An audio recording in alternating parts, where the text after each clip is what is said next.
Student, আজ আমরা চক্রবৃদ্ধি সুদ থেকে একটা ছোট অঙ্ক করব। অঙ্কটি হলো, রাম 1,00,000 টাকা 3 বছরের জন্য এমনভাবে ধার করলেন যে প্রথম, দ্বিতীয় ও তৃতীয় বছরের বার্ষিক চক্রবৃদ্ধি সুদের হার যথাক্রমে 9%, 10% ও 11%।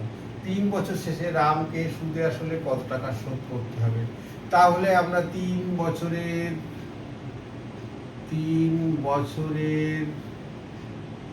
সমূল চক্রবৃদ্ধি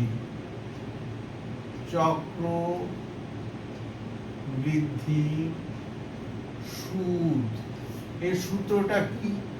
P first bracket 1 plus R by 100 to the power n।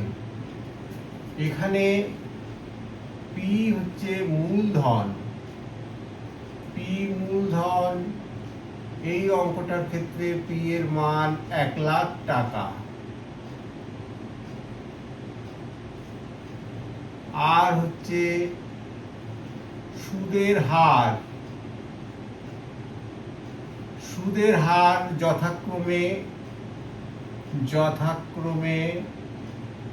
কত?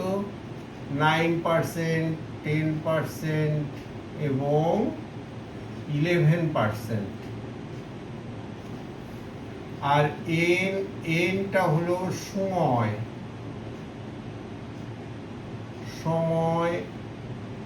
বছরে, এই অঙ্কটার ক্ষেত্রে 3 বছর এন এর মান। তাহলে আমরা এবার সূত্রটা লিখি। মূলধনটা লিখলাম 1,00,000, ফার্স্ট ব্র্যাকেট 1 প্লাস আর এর মান 3টে আছে আর এন এর মান 3।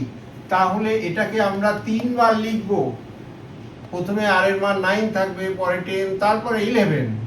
তাহলে আমরা লিখব 9/100 ইন্টু 1 প্লাস 10/100 ইন্টু 1 প্লাস 11/100। এবার লেখা হলো 1,00,000 ইন্টু 109/100 ইন্টু 110/100 ইন্টু 111/100। এবার কাটাকুটি, উপর থেকে আমরা কাটছি 6টা শূন্য, নিচেও 6টা শূন্য আছে, তাহলে সব শূন্যগুলো কাটা গেল। এবার আমাকে এই গুণটা করতে হবে। তাহলে আমি এখানে একটুখানি গ্রাফ করে নিই। 109 ইন্টু 11, 9 11 99, 11 11, তারপরে এটাকে 111 দিয়ে গুণ। তাহলে এটাকে আমি 3 বার লিখব।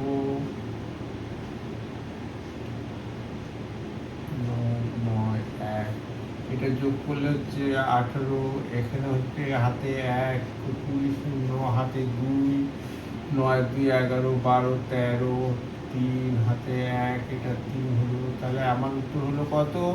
1,33,089 টাকা। 1,33,089 টাকা। এটাই অ্যান্সার স্টুডেন্ট। Thank you.